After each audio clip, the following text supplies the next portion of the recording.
এটা করতে আগ্রহী, ওটা করতে আগ্রহী, তার মানে কিছু করতে আগ্রহী। আগ্রহী হলেই আমরা ইংরেজিতে বসাবো ইন্টারেস্টেড ইন। আমি আগ্রহী, আই এম ইন্টারেস্টেড ইন। সে আগ্রহী, হি ইজ ইন্টারেস্টেড ইন। তুমি আগ্রহী, ইউ আর ইন্টারেস্টেড ইন। তারা আগ্রহী, দে আর ইন্টারেস্টেড ইন। আমরা আগ্রহী, উই আর ইন্টারেস্টেড ইন। খেয়াল করুন, এখন কথা হলো আমি কি করতে আগ্রহী। ওটা যদি আমি বসাই তাহলে স্ট্রাকচার ফলো করব। এখানে subject, then auxiliary verb plus interested in plus কি করতে আগ্রহী সেই ভার্বের সাথে আইএনজি, দেন বাকি অংশ যদি থাকে সেটা বসাবো। এখন খেয়াল করুন, আমি আগ্রহী। সাপোজ ধরুন আমি গান গাইতে আগ্রহী। গান গাওয়া ইংরেজি কি? সিং। তাহলে আমি গান গাইতে আগ্রহী, I am interested in singing. Singing, okay. সে আগ্রহী। সে কিসে আগ্রহী? সে অভিনয় করতে আগ্রহী। অভিনয় করা ইংরেজি কি? অ্যাক্ট। তাহলে সে অভিনয় করতে আগ্রহী, he is interested in acting.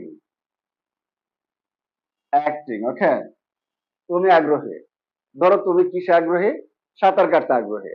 তাহলে you are interested in swimming. Swimming, okay. তারা আগ্রহী। ধরুন তারা খেলতে আগ্রহী। খেলা ইংরেজি কি? প্লে। তাহলে তারা আগ্রহী কিসে? খেলতে। তাহলে they are interested in playing. Playing, okay. আমরা আগ্রহী, আমরা খেতে আগ্রহী। তাহলে খাওয়া ইংরেজি কি? Eat. We are interested in eating, okay. যদি বলি সে যেতে আগ্রহী, he is interested in going. সে আসতে আগ্রহী, he is interested in coming. সে শিখতে আগ্রহী, he is interested in learning. আমি মাছ ধরতে আগ্রহী, I am interested in catching fish. আমি সাইকেল চালাতে আগ্রহী, I am interested in riding a bicycle. আমি গাড়ি চালাতে আগ্রহী, I am interested in driving a কার।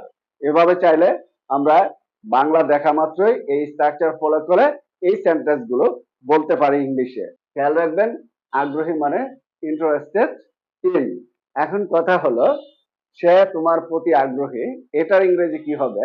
আপনারা একটু let me know in the comment box.